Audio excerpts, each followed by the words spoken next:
The release of Christopher Nolan's gut-wrenching biopic about Robert J. Oppenheimer.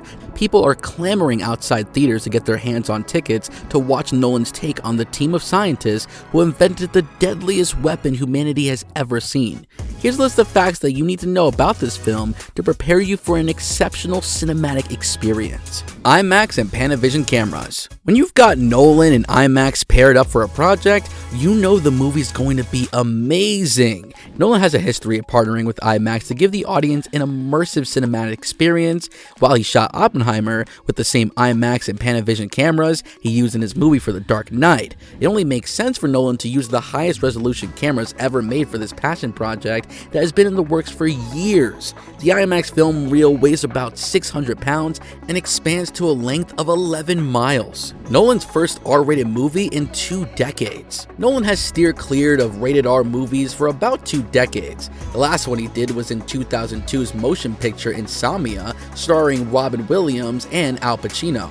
His 20-year-long streak of strictly adhering to making PG-13 films is finally coming to an end, as Oppenheimer is rumored to have a detailed 15-minute-long steamy scene between Cillian Murphy and Florence Pugh, who plays the role of a psychiatrist, Jean Tatlock, belonging from a communist party. Cillian Murphy's leading role. Nolan and Cillian Murphy are a match made in heaven.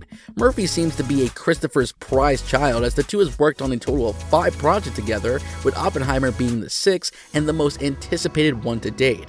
While Cillian plays the leading role in the movie, he wasn't so lucky in the rest, as he always got a side role that added depth to the script, like his character named Robert Fisker in Inception. When asked about closely working with Nolan, Cillian said that accepting a lead role in his movie was exciting as well as terrifying. But if the prospect had been easy, he wouldn't have been interested.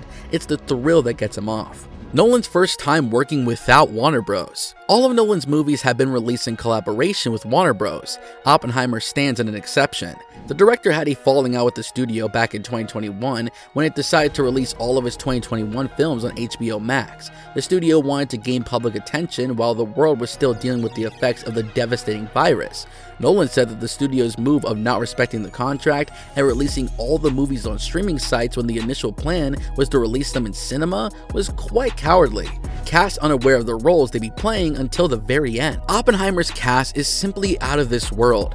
A bunch of star-studded actors had joined hands to make in this movie, and it was a huge success. Robert Downey Jr., Emily Blunt, Florence Pugh, and Rami Malek are just a few to name. As it turns out, none of these actors knew the exact role they were playing until the deal was finalized. But considering that this was Christopher Nolan's project, any actor would want to have jumped in for a ride that may have been a short one. The use of real explosives. Nolan has a strict policy of swearing off of CGI even when he's making a film about an actual atomic bomb. Did he blow up an actual town to pull off the CGI-free cinematic shots promised in the movie? Well, not really. He used real explosives to blow up a small man-made town into bits for cinematic realism. Black and white scenes. There are 2 perspectives to play in this movie, and Nolan has differentiated the 2 by varying the color schemes. Since this was his first time writing the script in the first person, he differentiated the subjective and objective scenes by the use of bright and dark colors. The color scenes are supposed to be subjective, while the black and all white scenes are supposed to be objective. Robert Pattinson's impact. You guys will be shocked to find out that your esteemed Batman was one of the true inspirations behind this movie. Towards the end of Pattinson's previous movie with Nolan, he gifted the director a book of Oppenheimer's quotes, which he got the cogs in Nolan's brain working. This film is the direct result of that small but powerful gift by the king of Gotham City. That's it from our side today. We'll see you guys later. Until then, goodbye.